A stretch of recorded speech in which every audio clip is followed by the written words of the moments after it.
little bit more about their order flow, their export plans with Jitendra Mamtora, who is the chairman of the company. Thanks so much for taking time out. Let's get in a sense as to what the order inflow has been like. Have you experienced any sort of a slowdown in execution or in your inflows due to the elections? No, there is nothing like that because most of the projects are on the priority. So there is no slowdown of the order, and it's a continuous inflow of the orders. If you see over the past couple of months, there is not a slowdown ever. I've never seen that slowdown in last almost 6 to 7 months. It is there are new and new tenders coming up, and we are participating in the tender, and hopefully our success ratio is also good. So we intend to close at something like 3,000 crore order at the end of the year this time.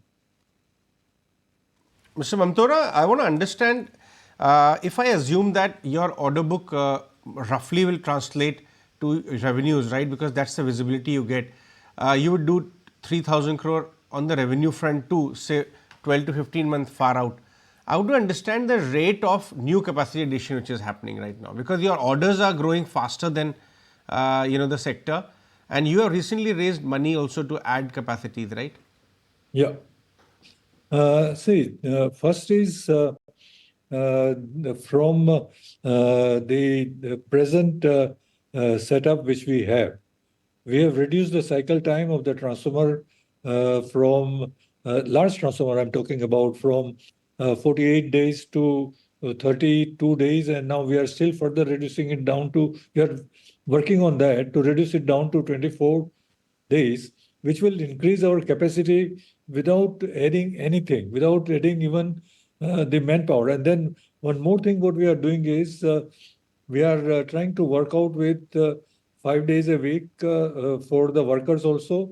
And then they will be working for more than 8 hours a day, compensating or meeting with the requirement of the Factory Act that they should not work for more than particular hours. So considering that, we will add on the manpowers that will also increase my. In fact, there's a important point to talk about. I mean, I was just going to ask him that there is a shortage of power transformers happening in the country. According to an industry report, Mercom India Research, 220 kV range transformers and some other kind of metrics as well, there's a major shortage which could happen. Mr. Mamtora, I want to come back on that point. The Mercom India Research, one of the agencies, is saying that there's a severe shortage kind of scenario in the power transformer space, which could be slowing down renewable generation capacity. Talk to us about this. What part of your order book is actually from renewables, and how fast are you adding capacity on this side? Because bulk of the incremental capex in India is actually happening on the renewable side. See, if you look at the shortage of the transformer, it is never there.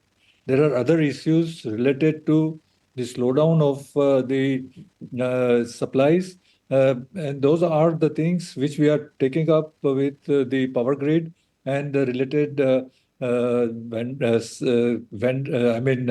customers to reduce on the procedural delays which takes place. Moreover, the problem is the availability of the raw material. That is what is creating the problem and a havoc among everyone. Because you see, some of the items which we don't manufacture in India, for some reasons, many years ago, BIS has introduced a certification, BIS certification for the product which we are not making. That decision was made with a good purpose, but it was. That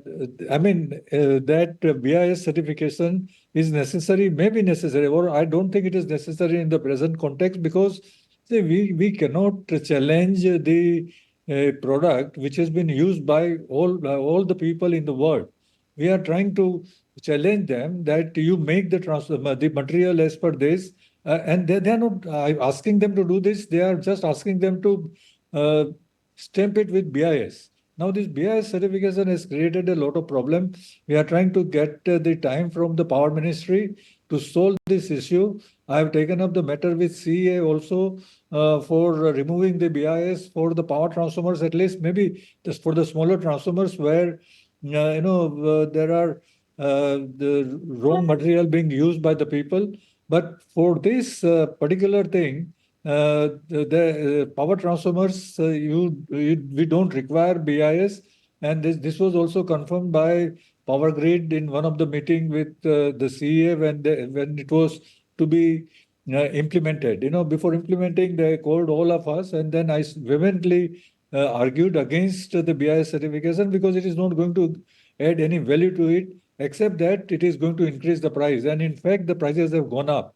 If you look at the prices at which we can import the non-BIS material, which is the same as the BIS material, and we are allowed to use this for the export. We are not allowed to use it for the Indian customers. So this is creating a problem.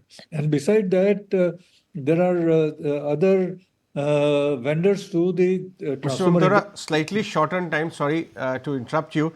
Just quickly before we let you go, this new fundraise and the capacities which you would actually set up from this proceeds, can we look at a situation in the next 2 to 3 years where you could aim at a 5,000 crore kind of a revenue?